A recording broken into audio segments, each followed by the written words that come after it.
¿Cómo definiría yo para bajar? No hay bajada. Ah, no hay bajada al sur, es En el ir. espacio no hay bajada. Es ir. Ir al Ni sur. derecha ni izquierda. Exactamente. Es ir al sur, ¿no? No, ir al sur, sí. Que tampoco es eso. Luego está lo de bajarse al moro, pero No, porque metes en una provincia como Zaragoza y te dicen subir y bajar continuamente. Y dices, ¿cuándo es el curso del río? No diga ningún improperio que está grabando. No, eso no importa. Que, bueno, a Ale ya le conocéis todos, pero quiere haceros una explicación de la charla del próximo martes. Como no soy el conferenciante, me estoy poniendo aquí para no salir, ¿comprendes?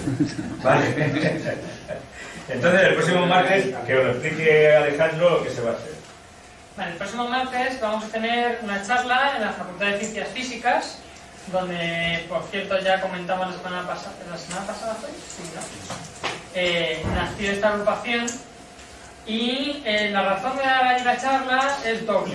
Por un lado, estamos intentando hacer un poco de campaña de captación de socios por allí. Entonces es una muy buena excusa esta charla, pues, que la haremos allí para permitirme a mí poner el logo de la agrupación y que pues, se vea y conozca a toda la gente, igual que vino alguien de Astronaves aquí, pues eso es de ASAF. Digamos, allí hay otra asociación astronómica que es bastante diferente a esta, y pues una manera pues de ir captando gente joven y que se nos conozca y demás. Y por otro lado, prácticamente todos los que vamos a dar la charla vivimos allí, entonces también nos es más cómodo para nosotros. La edad media de ASAF creo que es más baja que la de aquí. Sí, en torno a los 22. O sea, el otro día... ¿Hay estudiantes con 60 años? Sí, alguno.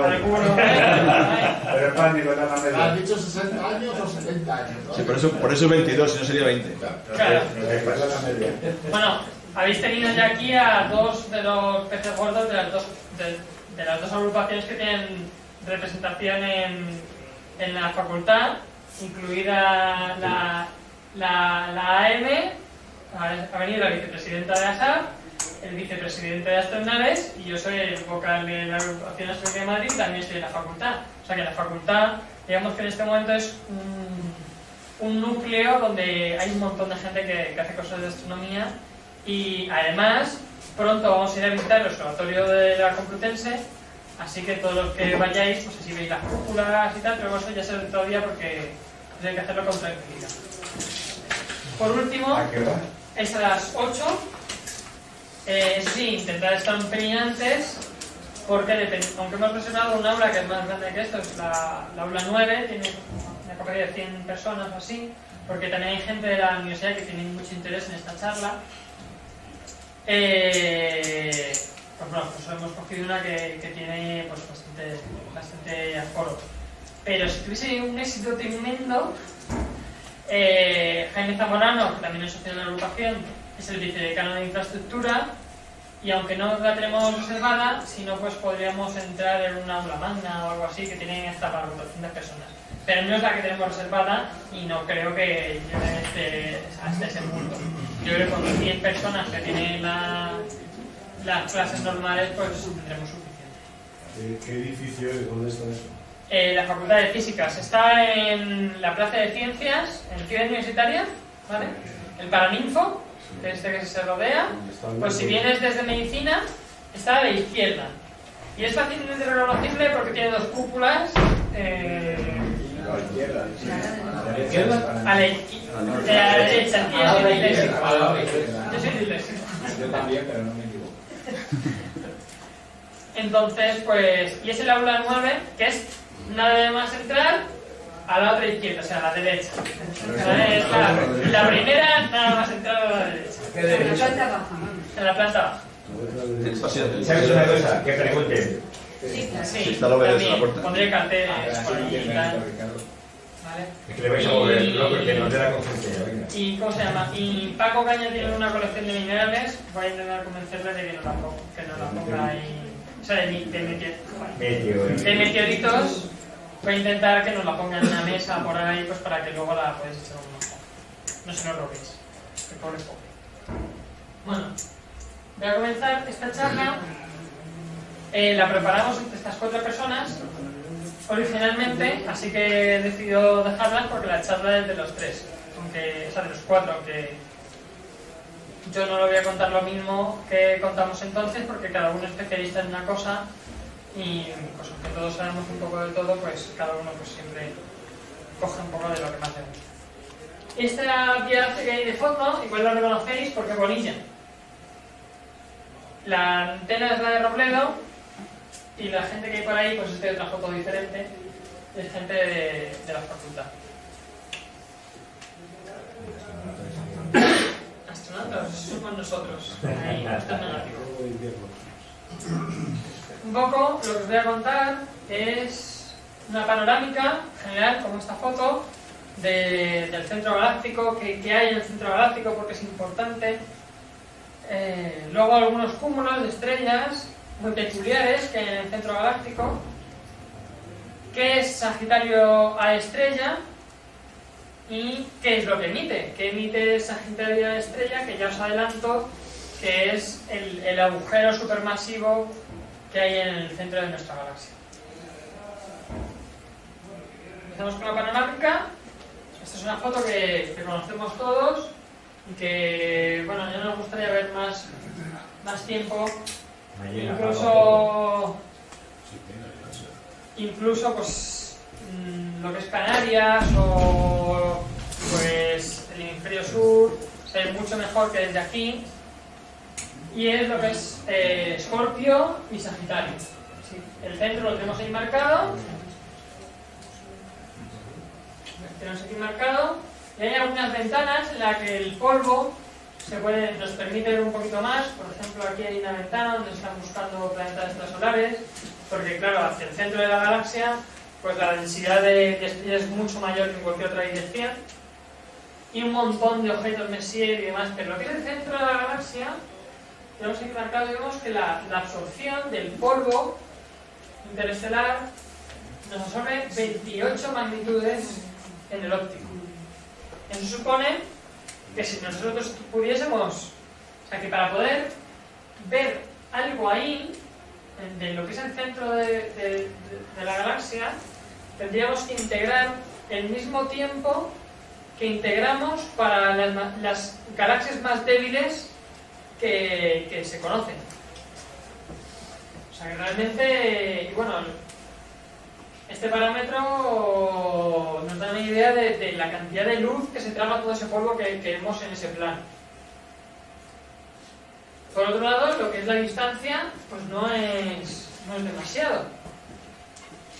Si consideramos que, por ejemplo, la galaxia Andrómeda está a 2 millones de años luz, o sea, si lo pasamos a parsecs, pues tenemos que dividir más o menos entre 3, pues nos saldrían pues unos 800.000 parsecs, que es mucho menos que los 8 kiloparsecs que tenemos en el centro de la galaxia. O sea que realmente el que no veamos nada es por el polvo, principalmente. Pero claro, si en el visible no lo vemos, podemos usar otros instrumentos, como son la radioastronomía, para observarlo. Y vemos que cuando usamos la radioastronomía, el centro galáctico es una fuente extremadamente intensa. Es, de hecho, la fuente más intensa del cielo, extensa. Hay alguna fuente puntual con un brillo intrínseco más potente, pero como conjunto es la fuente más intensa del cielo. Ahí tenemos una imagen con el VLA americano. En infrarrojo, como la extinción es mucho menor, aunque también es muy importante, podemos llegar a ver estrellas en el núcleo. Los rayos X también nos permiten ver el centro galáctico, y aquí, por ejemplo, incluso distinguimos las estructuras, y por aquí uno de esos puntos es el agujero negro supermasivo de nuestra galaxia. Aquí vemos otra imagen, en radio otra vez. Aquí nuestra antena de radio nos permite penetrar en toda esa región oscurecida por el polvo, y ver todo aquello que el polvo nos oculta. Podemos ver aquí la estructura que se conoce como Sagitario A, que ya se lo haré un poco más adelante. Vemos un montón de restos de supernovas, cúmulos de estrellas, un arco aquí, perpendicular al plano de la galaxia, objetos exóticos, como pues aquí lo que se conoce como el ratón, que es un pulsar, muchos nombres curiosos como la serpiente, esta estructura aquí parece como una pistola, un montón de cosas así extrañas que durante mucho tiempo han sido un misterio. ¿Por qué tantos filamentos que vemos por aquí? Una estructura que en general no es muy común en lo que es la astronomía ahí. Un filamento sin un jet, sin ninguna conexión con nada. El caso es que en el centro galáctico tenemos un montón de estructuras, por ejemplo un complejo de números moleculares que está muy cerca del agujero negro supermasivo, con una temperatura y una turbulencia muy grande, y mucha gente dice, bueno, pero ¿cómo puede ser que tan cerca del agujero negro supermasivo, con unas temperaturas, una cantidad de supernovas por ahí tan grandes, aún así haya unas nubes moleculares que realmente son moléculas, pues el agua, el metano, un montón de moléculas, el CO, que realmente son muy débiles frente a emisión ultravioleta como pueden producir, por ejemplo, las supernovas, ¿no? Y es un poco, es una zona muy compleja y muy interesante, donde la formación estelar que conocemos tranquila, de la nebulosa de Orión y demás, no funciona. Las cosas no colapsan como así.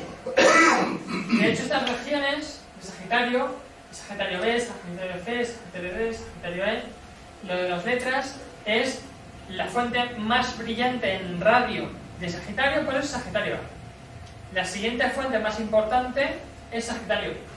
La siguiente, y así sucesivamente, ¿no? Se encuentran en el radio un montón de regiones brillantes y cada una tiene unas características diferentes. Por ejemplo, Sagitario E, aquí la vemos, es una región de H2, una región ionizada, pues como la nebulosa de Orión, pero que no tiene una estrella que provoca toda la nebulosa, sino que hay 20 estrellas ionizando el gas. O sea, imaginaros una región 20 veces más importante que la nebulosa de Orión. Pues ahí la tenemos, por ejemplo, con 2000 masas solares de gas ionizado y 10 a la 4, o sea, un 1 con 4 ceros detrás, o sea, 10.000 masas solares repartidas en estrellas, con estrellas de masas muy importantes. Pero es que hay mucho más, o sea, hay 2 millones de masas solares en gas molecular. Y la cantidad de gas molecular es mucho menor que la cantidad de hidrógeno que hay en general. Bueno, aquí está incluido también el hidrógeno molecular, ¿no? Pero la porción de gas molecular es una pequeña parte del volumen total de gas que suele tener una galaxia. O sea, si decimos que en una galaxia hay, como la nuestra, puede haber 100 millones de estrellas, pues mirad, aquí tenemos unas potenciales 2 millones de estrellas, que no es ninguna tontería. Y claro, pues, aunque ya muchas estrellas, pues un cúmulo muy denso, son unas escalas a las cuales no estamos acostumbrados en nuestro universo local.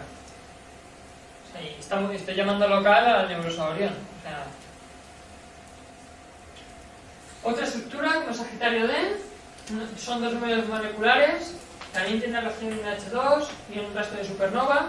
Aquí tenemos el resto de supernova y aquí la región H2. Aquí pues probablemente haya alguna estrella que esté generando esto, pero podría ser la propia luz de la supernova que haya ionizado esta nube molecular. Hay que investigar, pero no hay un cúmulo de estrellas como en el otro caso. Esta es la que os he contado antes de la pistola. Aquí, bueno, esta es una región muy interesante de las que voy a hablar después, pero por ejemplo este filamento es perpendicular al plano de la galaxia. No sé, puede ser que el campo magnético comprima este material y por eso se ve así. Bueno, pues tenemos que estudiar. Sagitario B tiene dos componentes, Sagitario B2 y Sagitario B1. Y Sagitario B2 es una región de formación estelar, ya lo veis aquí, con otros 6, o sea, con otro millón de masas solares y un diámetro muy pequeño, 20 parsec. Pensad en que de aquí a la estrella más cercana pues hay un parsec, más o menos, un y pico.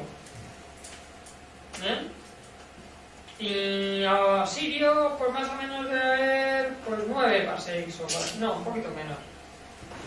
6 parsecs. Más o menos, casi todas las estrellas que vemos, hay algunas muy brillantes que están mucho más lejos, pero casi todas las estrellas que vemos a simple vista están en ese entorno, en 20 parsecs. Pues imaginaos que en vez de ver las 6.000 estrellas que vemos habitualmente, viésemos 6 millones de estrellas de tipo solar. Es una densidad muy alta, muy alta, muy alta. Y la cantidad de estrellas OB, o sea, tiene 50 regiones densas de H2, o sea, 50 regiones con una densidad muy alta, ionizadas al estilo de la nebulosa Orión. Brutal. Además, tiene una radiación difusa de rayos X que no se conoce muy bien. En general, los rayos X se dan sobre todo en estrellas, de baja masa, porque tienen corona. Las estrellas de alta masa no tienen corona, entonces emiten mucho en ultravioleta, pero no en rayos X. Y la pregunta es: ¿y por qué aquí tienen rayos X? Es otro misterio que vamos a intentar conocer su porqué en esta charla. Filamentos. Lo dominamos por la noche y vemos nubes, no vemos filamentos. No, aquí en esta región, en los 2 grados centrales de la galaxia, tenemos un filamento aquí, otro filamento aquí, y vemos filamentos por todos lados. Al principio se pensaba que tenía una relación con el campo magnético de la galaxia, pero porque la mayoría, sobre todo este Arcos, pues estaba perpendicular. Pero actualmente se está viendo que no, que hay muchos muy débiles que están en otras direcciones. Y en general estos filamentos son zonas en las que los electrones giran rápidamente, así, como si fuese un cable enrollado. Por eso se pensaba que están vinculados al campo magnético de la propia galaxia, pero porque emiten en radiación sincrotrón, que es el tipo de radiación normal que tiene un electrón acelerado. Pero actualmente se piensa que están más asociados a regiones de formación estelar, pero no se tiene una teoría clara sobre cómo se forman estos filamentos. Aquí vemos un detalle donde se ven muy bonitos los filamentos. Y, por ejemplo, aquí está Arcos, este es el arco, ¿vale? Aquí hay un cúmulo de estrellas muy importante. Aquí está el Sagitario A. Y por aquí, no sé exactamente por dónde es, hay otro cúmulo muy importante que también es quintuplet. Hay 5 estrellas pues en torno a más de 60 masas solares cada una. Aquí lo vemos en esta imagen. Aquí vemos lo que estábamos hablando antes: Sagitario B2, Sagitario B1, un resto de supernova. Y aquí el cúmulo de Arcos, Sagitario A, el cúmulo central y quintuplet.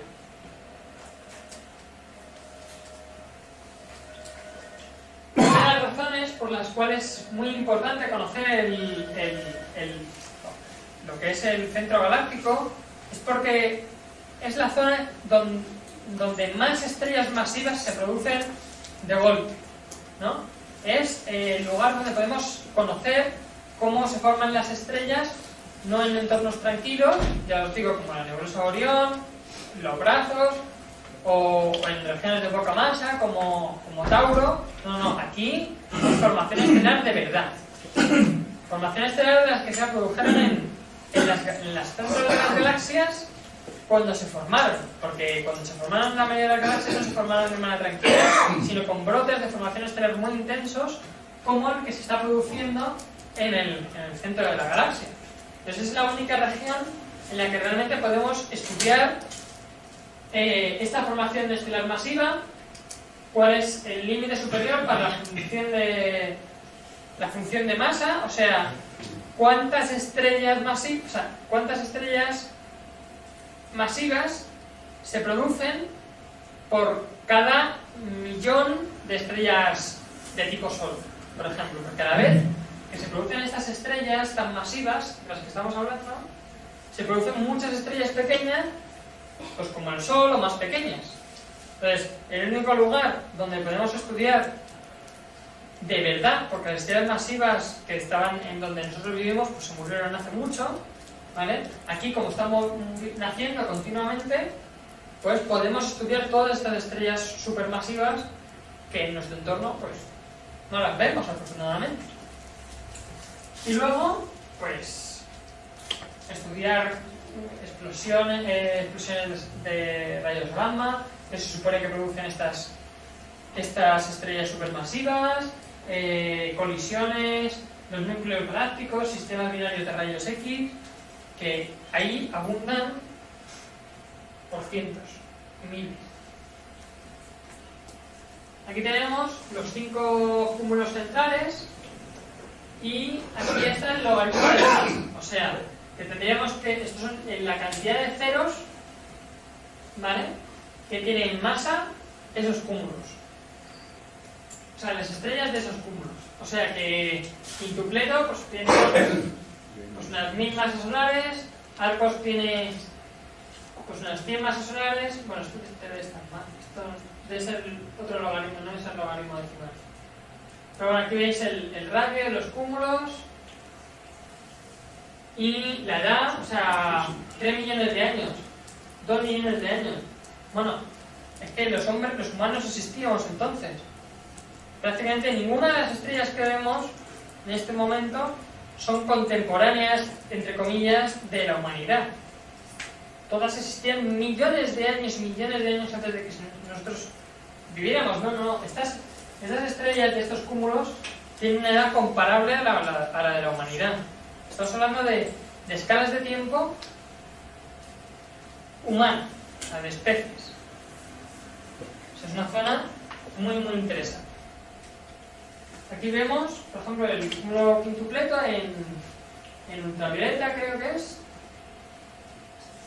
No, en infrarrojo. En ultravioleta sería muy difícil porque, como os he dicho, el polvo pues absorbe todo, y en ultravioleta pues es una de las zonas en las que más absorbe. Por un lado, el 60% del flujo es de estas estrellas, pero hay un 40% que es flujo difuso. Pues hay que ver por qué, de dónde viene ese flujo, ¿no?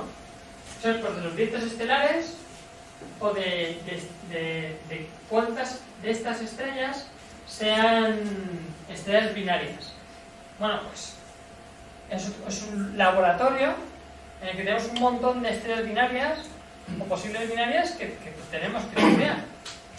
No tenemos que ir a buscar y hacer miles de años bueno, miles no, pero decenas de años de curvas de rotación para ver si una estrella es binaria o tal. No, aquí, con esa densidad de estrella, pues hay muchísima información. Y aquí vemos, por ejemplo, en otro longitud de onda, que este es el arco que os he contado, donde está exactamente el cúmulo de arco. Esto es en rayos X. Esto es bueno, ahora vamos a quintupleto, en la que hay una emisión térmica difusa muy importante, que hay una emisión no térmica en el centro, o sea que probablemente haya un agujero negro en el centro, y hay fuentes que aún ni siquiera con el telescopio espacial se han conseguido resolver. O sea que pueden ser esos agujeros negros, ya que los agujeros negros tienen un tamaño mucho menor que las estrellas supergigantes de las que hablamos. Aquí tenemos el quintupleto, pero bueno, hay muchísimas más estrellas en el núcleo, como podéis ver. Aquí, en verde, está en infrarrojo y en azul en rayos X. Por ejemplo, lo que os he contado, las estrellas normales no suelen emitir en rayos X, las estrellas de alta masa. Pero mirad, aquí hay emisiones de rayos X muy importantes. Pues pueden ser por chorros que estén produciéndose por acreción a estas estrellas, que teóricamente ya están formadas, pero pueden seguir acretando. O sea, la cantidad, la densidad de estos cúmulos pues es impresionante. La pistola que os he contado antes es esta, y es la que se conoce como es una de las estrellas más masivas conocidas, que se cree que tiene unas 150 masas solares. No sé si hay otra que supuestamente tiene 160, pero bueno, es una de las estrellas récord. Y vemos que esta pistola que hay aquí es simplemente una inyección de masa. Aquí tenéis los datos, en la que de esta estrella, en la que expulsó una gran nube hace tiempo de helio. O sea, esta estrella ya ha evolucionado tanto que lo que expulsa no es hidrógeno, sino que es helio. O sea que en cualquier momento podría explotar como supernova. Cualquier día. Y aquí vemos cómo se ha acumulado parte de la nebulosa. Y bueno, ¿y por qué así? ¿Por qué con esa forma? Pues bueno, vemos que aquí sí, las líneas de campo en esta zona, digamos que han hecho de muro y han provocado que todo este gas, el la estrella que estaba por aquí, pues la ha ido acumulando.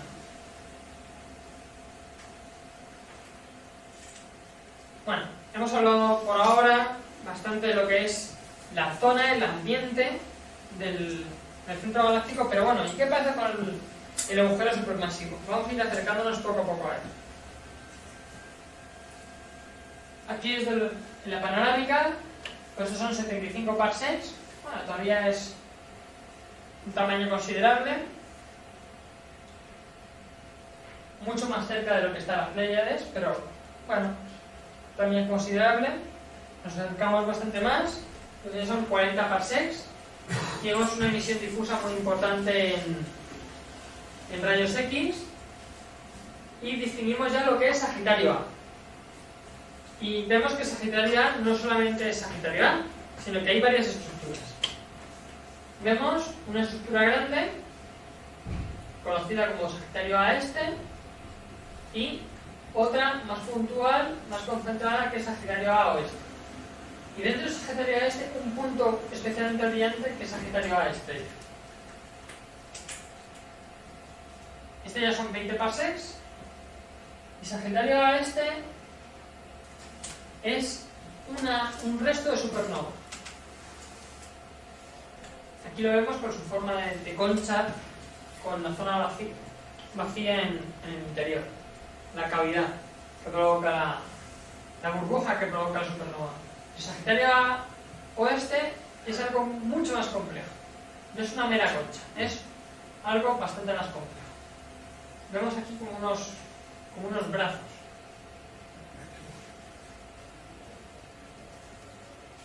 Lo que se cree es que hace 100.000 años, no, perdón, 10.000 años, explotó una supernova, fue expandiéndose, 1000 años después empezó a llegar los restos de la supernova al agujero negro. Al caer el material en el agujero negro, este empezó a emitir rayos X, se fueron expandiendo y fueron ionizando todo lo que había alrededor. Y ahora pues es como lo vemos, el resto de la supernova con la cavidad alrededor de material expulsado por la radiación del agujero negro. Aquí tenemos en rayos X la zona del agujero negro, ahí lo tenemos, el plano galáctico, y aquí vemos dos glóbulos de gas caliente. Una cantidad de gas caliente alrededor muy importante. Pero como aquí tenemos la imagen de antes, 10 parsecs, y esto ya son 2 por 2 parsecs. O sea, esto ya es la escala más o menos que tenemos a las estrellas más cercanas. Aquí, podríamos, en este diagrama, podríamos, si lo viésemos en planta del sistema solar, para hacernos una idea, podríamos distinguir parte del sistema solar. Pequeñito, pero podríamos distinguir. Y Sagitario de la estrella si vemos, está desconectado de estos brazos, no está aquí, está fuera. Esto es por lo que os acabo de comentar, la burbuja, el brillo tan impresionante que produjo hace 200 años esta supernova, habría hecho que se crease una burbuja alrededor de Sagitario a la estrella, impidiendo que todo este material que en principio va cayendo, pues caiga directamente sobre el agujero.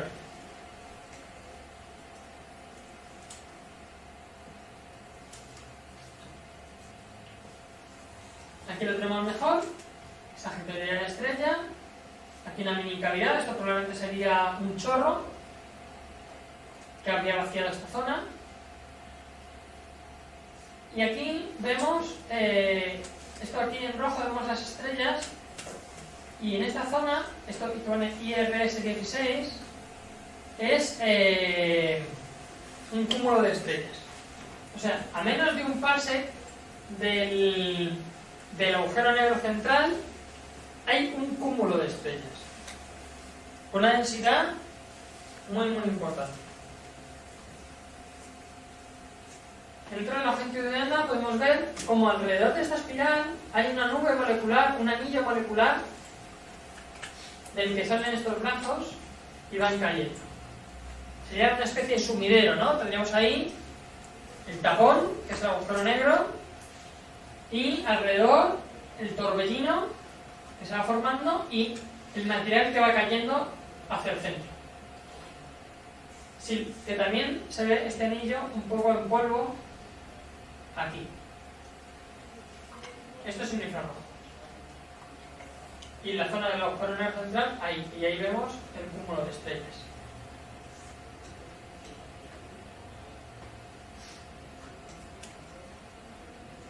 Aquí creo que también se ve un poco. Pero bueno, esa no la tengo que cargar. Si miramos el infrarrojo,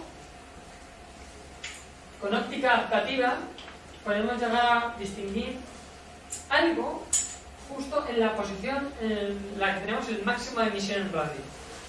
Pero no es ni muchísimo menos la fuente más importante. Al revés, es una fuente bastante débil. Ahí la tenemos. Y aquí tenemos el cúmulo de estrellas de IRS-16.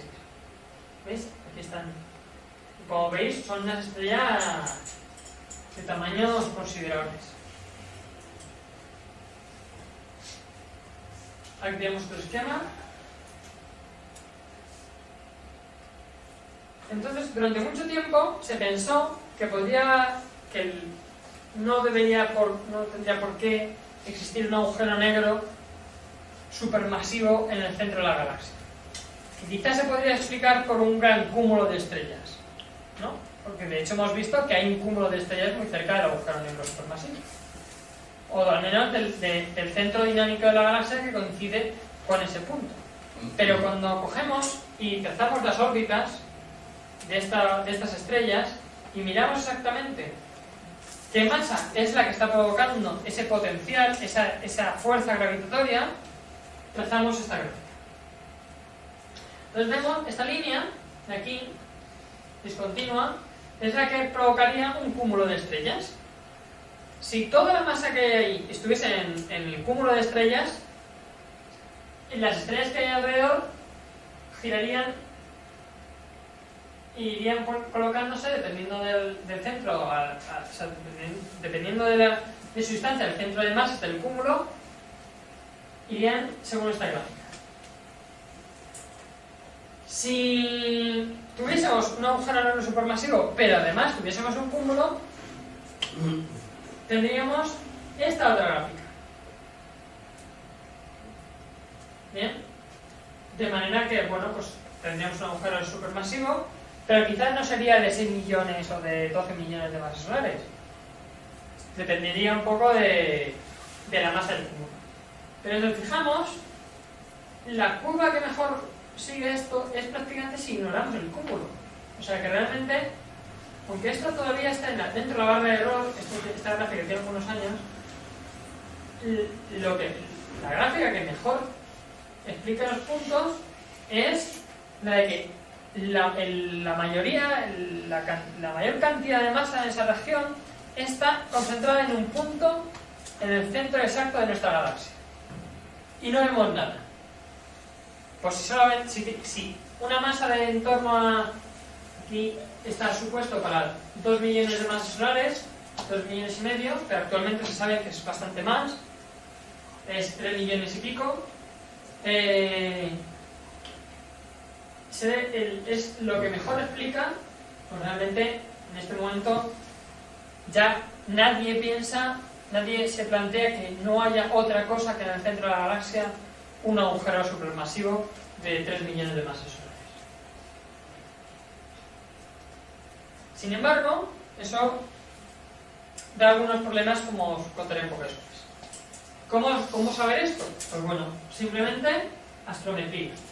Coger todas estas estrellas que por aquí, trazar sus órbitas y ver qué masa explican estas órbitas. Para que el tamaño en el que se acercan estas estrellas, algunas llegan a... Bueno, aquí veis lo que es la escala de la imagen, o sea que un milisegundo de arco son 8 unidades astronómicas. Pues esto de aquí es más o menos eso. Y bueno, o sea, llegan la escala de todo esto es ya la escala del sistema solar. O sea, realmente estamos hablando de órbitas de estrellas que se mueven en años, porque ahora os voy a poner una pequeña animación para que veáis cómo evoluciona este sistema. Digamos, estrellas orbitando en tiempos que es en el que suele orbitar pues los planetas del sistema solar, ya que la escala es pues la del sistema solar, unidades astronómicas. Pero estamos hablando de estrellas que tienen unas masas pues muy grandes. El primer problema era que el infrarrojo cercano no veía ninguna fuente.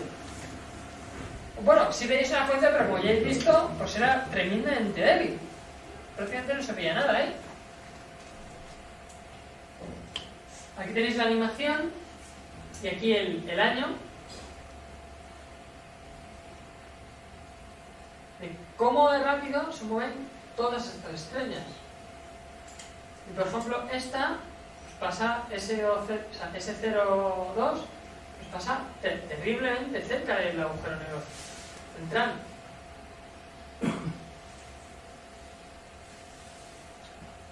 Una unidad astronómica es 17 radios de Schwarzschild, o sea, 17 veces el tamaño límite al que podríamos acercarnos a un agujero negro.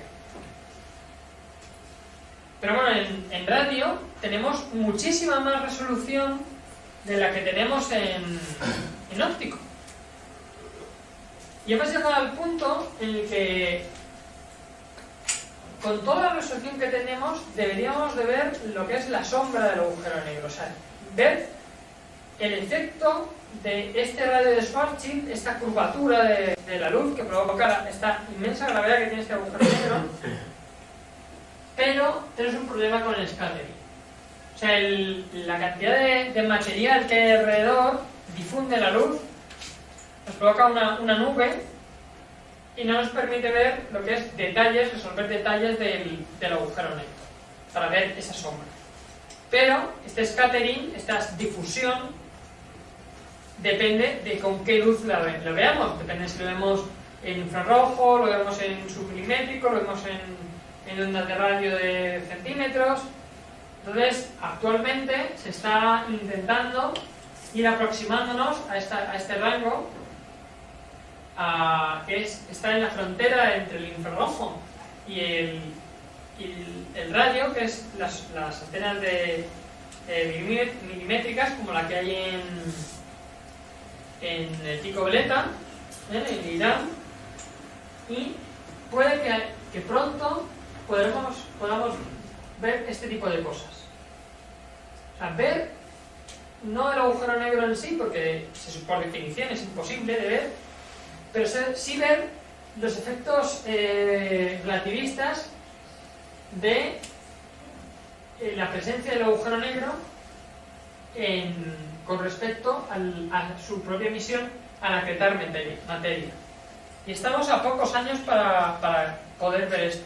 El principal problema es que la precisión que necesitamos para poder hacer interferometría en antenas del tipo de la de Robledo, pues no es la calidad que se necesita para hacer interferometría con las antenas del tipo de pico veleta. Es mucho más exigente el milimétrico que los centímetros que tienen la antena tipo de Robledo, y pues estamos ahí en el límite de la técnica, y pues posiblemente con el maestro seguro que se va a poder ver. Aquí tenemos el tamaño de Sagitario A que conseguimos en este momento. Este sería el tamaño de la sombra. O sea que realmente el tamaño es relativamente comparable, y dentro de poco podremos medir, podremos ver esa sombra. Incluso hay una detección tentativa del año 2004, pero fue muy al límite y alguna gente no se lo cree. Lo entiendo. Aquí vemos cómo el tamaño, debido a esta difusión, esto está en 2005, y aquí está la supuesta detección en el año de 2004. Ahí veis que está prácticamente en el límite, y cuando más corta sea la longitud de onda, veis que vamos acercándonos más y más a lo que es el tamaño del horizonte de sucesos. Y quién sabe, aquí veis los radios de Schwarzschild. Nosotros actualmente estamos consiguiendo información de la instancia de solo 10 radios de Schwarzschild del agujero negro. Y aquí veis cómo ha ido evolucionando. O sea, en muy poco tiempo pues se ha avanzado una barbaridad. Cualquier día tenemos ya imágenes de, por fin, un agujero negro de verdad. Pero bueno, Sagitario A estrella es un objeto muy curioso. ¿Y por qué estudiarlo, no? Lo más importante para nosotros es que es el agujero o el candidato al agujero negro supermasivo más cercano que tenemos. La física de los agujeros negros es una física muy peculiar. Hemos tenido aquí charlas de Garay, hemos tenido charlas aquí de gente que trabaja en esto, pero casi todos los resultados son teóricos, no hay observaciones. Conseguir observaciones es muy complicado. Pues aquí sería el momento de tener realmente observaciones directas de un agujero negro. Y luego hay otro tema, que es que se sabe que el tamaño del agujero negro supermasivo está relacionado con la masa total de la galaxia. Y es algo que no comprendemos muy bien el porqué de esta relación. Y, pues bueno, vamos a estudiar el agujero negro supermasivo que tenemos en nuestra galaxia, y quizás nos dé alguna pista sobre por qué existe esta relación. Y luego, por supuesto, el conocer la historia de nuestra galaxia. El estudio de Sagitario A empezó a resolverse o a estar de moda otra vez cuando Ennio Falke descubrió en 1999 que no había una variación totalmente aleatoria, sino que había una cierta periodicidad a corto plazo en ondas de radio centimétricas de una escala en torno a 50 días o 100 días. En este gráfico son los mínimos los que marcan los periodos. Esa periodicidad pues, que podía indicar algo, una resonancia o que pasara una estrella alrededor o algo, ¿no? Podría darnos una pista en por qué emitía y cómo emitía Sagitario A estrella.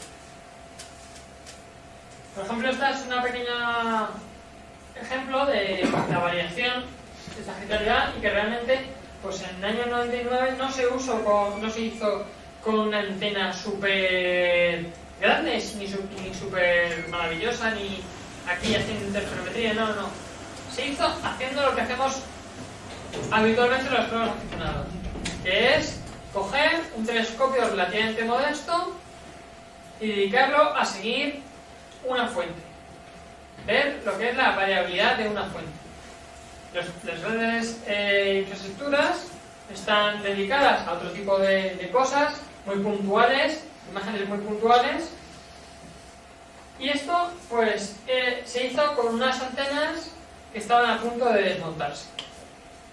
De hecho, en la SAP, en el año 2000, empezamos a hacer las mismas medidas, porque justo hacía muy poco habíamos visto el artículo de Falke y dijimos, hombre, alguien que usa otra antena que se está a punto de tirar, igual que la de Robledo, y nosotros pues estuvimos midiendo esa variabilidad. Entonces aquí no conseguíamos resolver el punto de Sagitario A estrella. Todo esto de aquí se supone que es Sagitario A oeste, y esto de aquí se supone que es Sagitario A este, pero bueno, como la única fuente variable en esa zona se supone que es Sagitario A estrella, pues esta variación la achacábamos a eso. Empezamos en 2000, pero como la antena no estuvo operativa hasta el 2004, pues estas medidas son de 2004. Pero desde el principio tuvimos una buena idea. Una pena no poder usarla. Luego, aquí vemos dónde se supone que está el agujero negro y cómo está en rayos X en el momento de cálculo. Porque hemos visto que digamos que hay una... Ya se ha descubierto la variabilidad en radio, en ondas centimétricas. Pero más tarde se descubrió que había una variabilidad no solo en ondas centimétricas, sino que también había una variabilidad en rayos X y en luz infrarroja. Aquí vemos, además, cómo había una correlación bastante importante entre los flares, los que el Sol, pues aquí los flares que tiene en rayos X el agujero negro y los flares en infrarrojo. Y esta es la imagen en infrarrojo. Como 39 segundos después provocaba una explosión, ¿vale? Y era pues de un brillo ya bastante considerable con respecto al de los demás. Aquí vemos lo que sería la fotometría diferencial de S1, que la tenemos aquí, es el brillo de S1, y cómo sube rápidamente el brillo de Sagitario A en minutos. Esto no debe ser segundos, deben ser minutos. Pues no me cuadra para la aplicada abajo. Entonces la secuencia de un flare, de una emisión, se cree que es esta. Primero, hay una subida importante en su milimétrico, que sería debida a cuando el material del disco de acreción va cayendo hacia el agujero negro y se va calentando. Emitiría también en otras longitudes de onda, pero como tenemos polvo, por ejemplo en el óptico, pues no lo vemos. Un momento simultáneamente o casi después tendremos un aumento muy importante de cuando el material llega a partes más internas del agujero negro, que se ven en infrarrojo por la gran cantidad el aumento rápido de temperatura de ese material, y en rayos X por la parte más interna del agujero negro. Y después un chorro de material, que luego en un vídeo vais a ver mucho mejor cómo es el mecanismo, que se iría alimentando del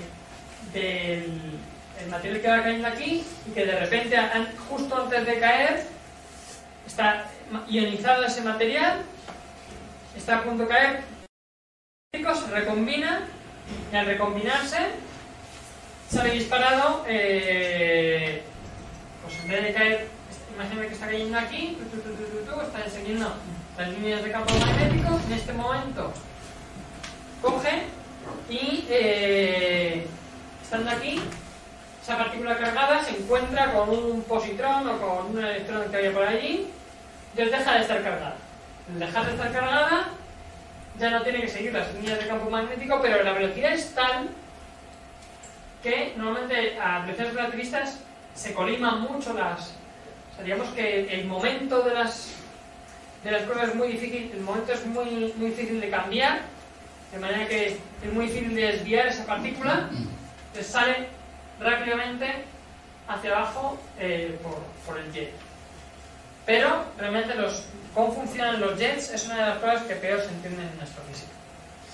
De hecho, la explicación que os acabo de dar es la explicación que me he encontrado para otro tipo de jets, no para este. Porque este realmente no se conoce prácticamente el mecanismo más plausible. Pero este que os acabo de contar, digamos que es el mecanismo que sí se sabe que funciona para otro tipo de jets. Pues aquí tendríamos la distribución de energía que vamos a observar, que es una zona más o menos plana, una zona que tendría forma pues de campana más o menos, y luego una cola que va bajando aquí. Esta parte serían, y estos son, digamos, los tres mecanismos de emisión que tiene Sagitario A. El chorro para el infrarrojo y el óptico si lo viéramos, y radio. Luego de ahí, de infrarrojo, óptico, tal, hasta ultravioleta sería pues este núcleo, y aquí tenéis también aquí el disco, y aquí los rayos X duros. Y aquí vemos lo que es el espectro de energías medido de Sagitario. Vemos que aquí hay un hueco en el que no tenemos datos, que es precisamente el óptico. Aquí tenemos las ondas de radio con sus variaciones, el infrarrojo por aquí, y su multimétrico, no, perdón, el óptico es por aquí. Y aquí tenemos los diferentes estados de actividad de Sagitario A, dependiendo de si está tranquilo o está en flare. Y diferentes ajustes de diferentes modelos que intentan explicar este tipo de mecanismo. Entonces, bueno, ¿cómo podemos explicar esta emisión que vemos de Sagitario A?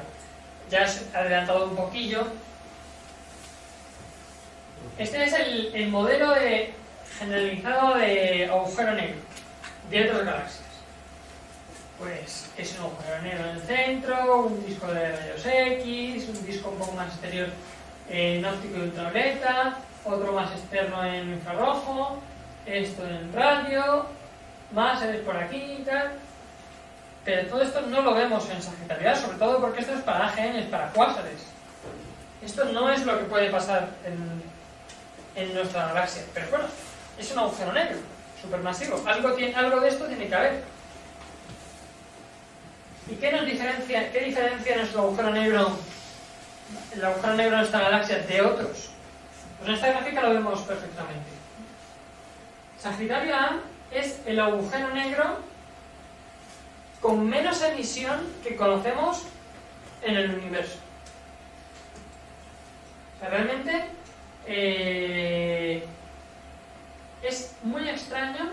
el agujero negro de nuestra galaxia emita tan poco. O sea, cualquier otro agujero negro conocido por nosotros emite muchísimo más.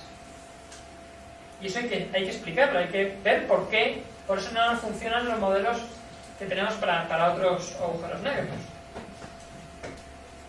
Por un lado, lo que se piensa es que esto sería, por ejemplo, un agujero negro supermasivo normal, que tendría un agujero negro aquí en el centro con un disco muy importante que iría cayendo directamente. O sea, prácticamente haría contacto. En cambio, el agujero negro supermasivo que tenemos nosotros está mucho más tranquilo. Entonces lo que tendríamos en vez de un disco que llega hasta el centro del agujero negro sería algo más como un donut o como un hula hoop, ¿no? No llega a tocar la zona del medio, salvo en algunos momentos en los que empezaría a caer material por alguna perturbación hacia el agujero negro y se provocaría un disco fino, muy fino, que sería el que instantáneamente en ese momento sí se vería en infrarrojos, sí se vería en rayos X, tal, que no es en lo que se ve habitualmente en el agujero negro. Esto es más o menos lo que se ve, lo que pensamos, pero añadiendo un componente más, que es el jet. No sería un jet superlumínico aquí como el que vemos en otras galaxias, por eso no se ve, por ejemplo, en rayos X. Sería un jet de baja velocidad debido a que la cantidad de material que cae pues no es demasiado grande. Otra cosa que se ha intentado es mirar el campo magnético que tiene Sagitario.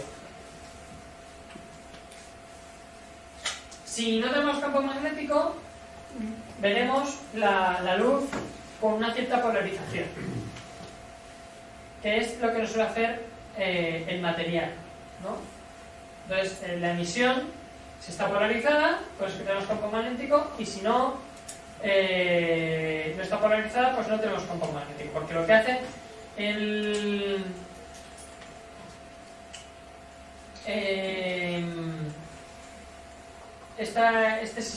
este tipo de radiación, o sea, este ambiente, es despolarizar la luz, ¿vale? De hecho, la mayoría de los agujeros negros importantes tienen una densidad muy alta, entonces aunque tengan un campo magnético, en la cantidad de fotones y de partículas eléctricas muy cargadas hacia alrededor, despolarizan la luz.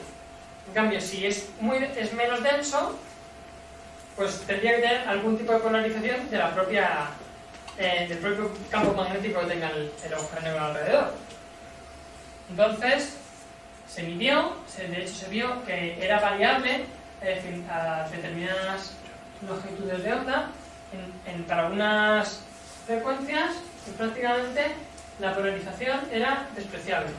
Pero cuando íbamos más arriba, se vio que no, que realmente había una polarización en lo que es infrarrojo y casi submilimétrico y tal, había una polarización importante. Por tanto, tenía que haber algún tipo de disco. Y la emisión que diese esa polarización, ese disco, tenía que estar en las regiones que emitiese en estas frecuencias. Ahí está cómo caería la emisión debido a esta cantidad de nube de partículas cargadas, y aquí vemos cómo está la polarización en las diversas regiones del centro galáctico. Y luego está, por otro lado, hacer un poco de arqueología, ¿no? Ver, bueno, actualmente Sagitario A prácticamente no emite, pero eso ha sido así siempre. Y bueno, pues podemos usar lo que se usa siempre en la astronomía, que es aprovecharnos de que las escalas son muy grandes y que las cartas tardan mucho en llegar, entre comillas, ¿no? Y lo que tenemos es Sagitario A estrella con una emisión de rayos X, no, estos creo que son rayos gamma, bastante importante, Y aquí una región, Sagitario B2, que es un cúmulo de estrellas que no debería tener tanta emisión en esta longitud de onda, porque estos son rayos gamma y no debería, o sea, la estrella, bueno, rayos X, pues la corona y tal, pero rayos gamma, no. Rayos gamma no emiten los cúmulos de estrellas. El caso es que si trazamos una curva, vemos que por estas regiones pues no hay mucho material y la distancia que hay a Sagitario A pues es de unos 1000 años o algo así. No, menos. Aquí está, unos 200 años. Entonces, vemos que eso lo que suponemos es que es una reemisión. Lo que estamos viendo en Sagitario B2 es una reemisión, una difusión de lo que en su día emitió de manera mucho más importante Sagitario A. De manera que Sagitario A hace 200 años pues tenía una emisión mucho más, o sea, sí, bueno, hace 100 años tenía una emisión pues unas 15.000, o sea, 100.000 veces mayor que ahora.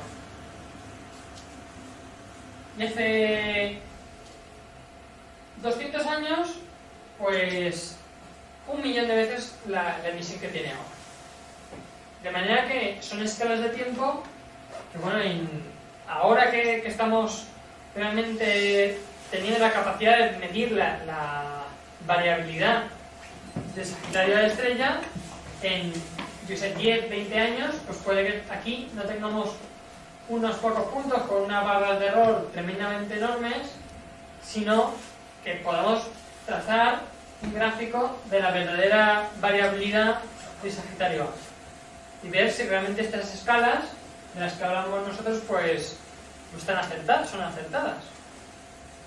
Lo que pasa es que ya os he dicho que supuestamente pues esta explosión del brillo se produjo al llegar el frente de choque de la supernova al agujero negro, así que después pues probablemente a menos que hubiese otra supernova o unas estrellas que orbitan tan cerca cayeran al agujero negro, pues deberíamos de esperar una emisión incluso menor, porque la burbuja que ha provocado esta supernova pues habría justo pasado. Y quizás pues tengamos un agujero negro aburrido hasta la próxima supernova. A veces uno casi lo prefiere. Y bueno, ya he visto que hay que tener cuidado, porque los agujeros negros durmientes pues cualquier día igual despiertan. Y ahora os voy a poner una pequeña película para que veáis cómo es un agujero negro supermasivo de los buenos, de los que tenemos en otras galaxias. ¡Ah! Horror, un momento.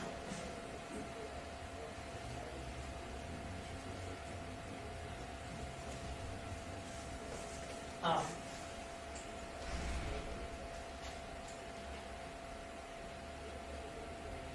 ¿Esto se puede subir más de volumen? Sí, lo tengo subido.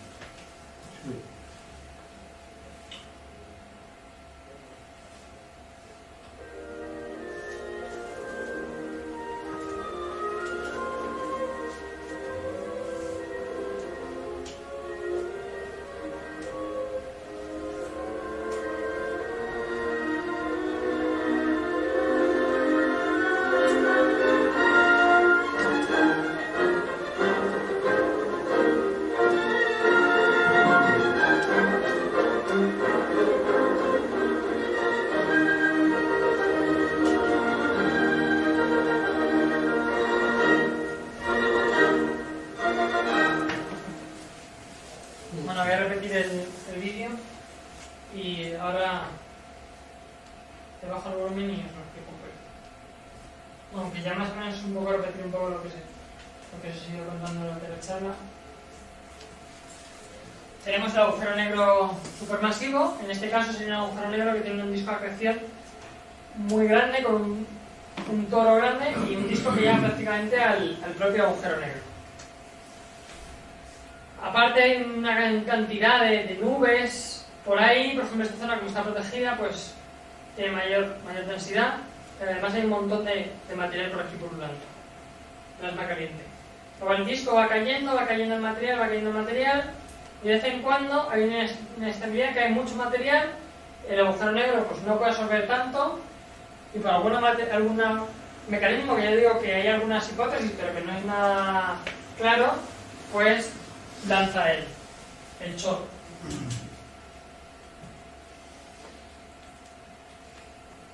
Y fin, pero no, que tengo otro vídeo más, ¿de regalo?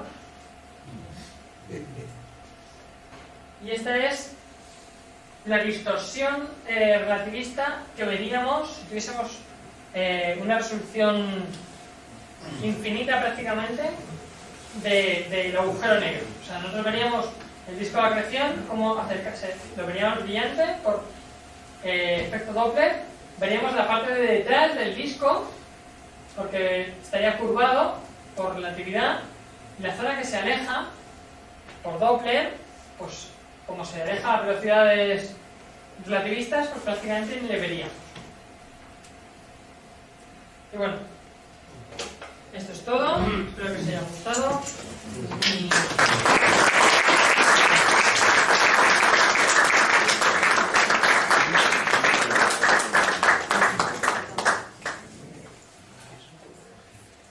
vamos a ver, en la explicación que has dado sobre la formación del agujero negro, hablaba de que se había generado como consecuencia de la explosión de una supernova. No. A ver. Pero perdona. A ver, digo que la emisión que tiene en este momento, y que tuvo hace 200 años, de 100 200 años, se debió a la explosión de una supernova que había cerca. O sea, que el material de esa supernova, digamos que empujó material al agujero negro, cayó, tuvo una emisión muy importante, ¿vale? Y ahora, como estamos dentro de la burbuja, que queda prácticamente de material enrarecido, o sea que tiene una densidad mucho menor que lo que es el material que hay por allí, pues ahora no cae prácticamente material al agujero negro, solo un poco que hay por allí pululando, entonces tiene muy poco material. Sobre la formación hay muchas hipótesis. Una de ellas es que la formación se debe a, digamos que el agujero negro central sería el cementerio. ¿Pues se ha apagado un motor? El cementerio de los agujeros negros de la galaxia. En el centro, o sea, todas las estrellas estas que estoy contando, que tienen 2 millones de años de antigüedad, pues si tienen 2 millones de antigüedad, significa que con los 10.000 millones de años de historia que tiene la Vía Láctea o más, bueno, sí, por ahí, bueno, bastante más, porque sí, 10.000 millones de años, pues la cantidad de generaciones de estrellas que caben. O sea, es una cantidad monstruosa. Y todos estos puntos que veis aquí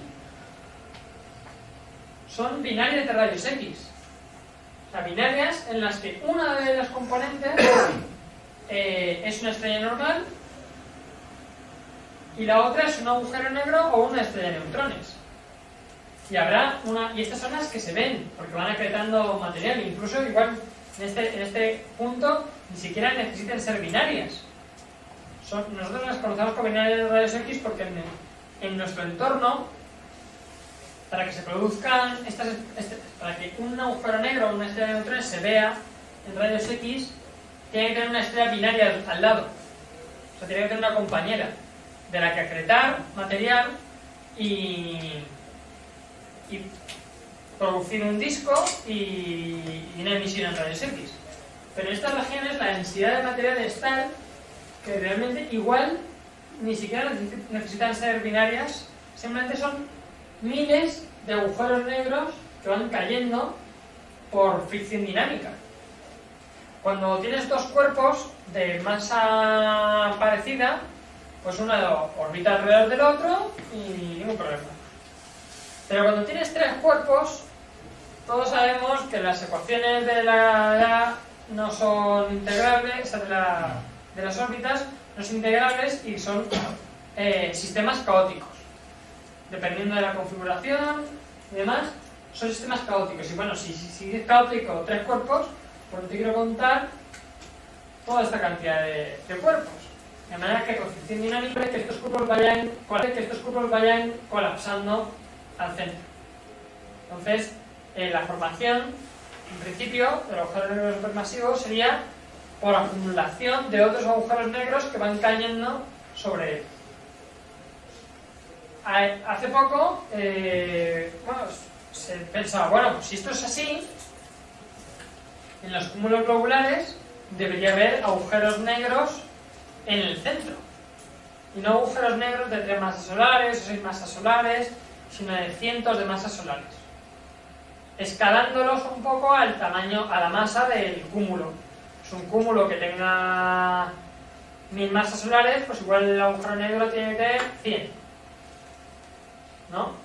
Pues se buscó en M13, se buscó en varios sitios, no se había detectado, no se había encontrado ningún agujero negro, hasta que hace muy poco, en Omega Centauri, se ha encontrado el primer agujero negro medio masivo, digamos. Es supermasivo porque tiene unas cuantas, no sé si 1000 masas solares o así, no lo recuerdo, pero que ya no es de millones de masas solares, porque es que en este momento tenemos como dos rangos. Los agujeros negros de tipo solar, que tienen 3 masas solares o así, y los agujeros negros supermasivos, que tienen 3 millones de masas solares. Entonces, ¿qué pasa? ¿Que en medio no hay? Pues no. Se está viendo que en galaxias de tamaño medio, tipo Omega Centauri, pues hay agujeros negros más intermedios, por lo que se cree que esta hipótesis de que es un sumidero, un cementerio de otros agujeros negros que se van comiendo unos a otros, pues puede ser correcto. No sé si he respondido a tu pregunta. Sí, no, claro, es que me llamaba la atención, no digo eso, a través de supernova no se puede producir. Claro. Como La supernova resultado de lo que, ¿no? De una serie de agujeros negros, no sé qué dinámica tendría eso, ¿no? Al unirse uno con otro, qué es lo que produce, si de pronto hay, no sé, algún problema. No sabemos. Ondas gravitacionales seguro. Pero bueno, eso ya es más complicado. Y no sé. Tratando son los rayos X de lo que es el horizonte de sucesos, ¿no? Claro. Adentro ya no sabemos de qué. Lo que pasa es que, claro, son dos cosas que en sí mismas tienen horizontes de sucesos.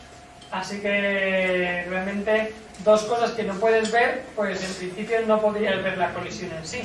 Sí que podrías ver los efectos de la aceleración en torno a esa zona. Pero en general, por ejemplo, el gas es una de las cosas que produce mayor fricción. De manera que en este momento que no hay mucho material por allí, pues no hay demasiado gas debido a la supernova y no va a caer mucho material porque el gas es el que frena muy eficientemente.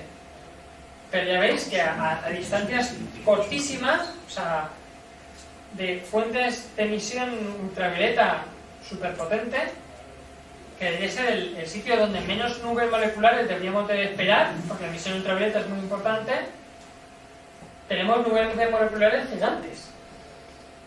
Así que la eficiencia del apantallamiento tiene que ser monstruosa, la cantidad de metales, nos falta muchísimo por conocer del agujero de la zona del centro galáctico. Pero muchísimo, o sea, es un campo de estudio en sí mismo que abarca desde agujeros negros, galaxias, o sea, está muy relacionado con galaxias, bueno, la formación de estrellas, es un mundo terriblemente complejo. ¿Más preguntas? ¿No? Bueno, acordaros de que la charla de la próxima semana es sobre el meteorito de Puerto Lápice, que encontraron entre otros a mi izquierda de la agrupación, Paco Caña, que también es de la agrupación, gente de ASAP y personal del departamento de astrofísica de la Complutense. Entonces, la charla será en el aula 9 de la Facultad de Ciencias Físicas, que está, bueno, yo, si tenéis coche, al contrario.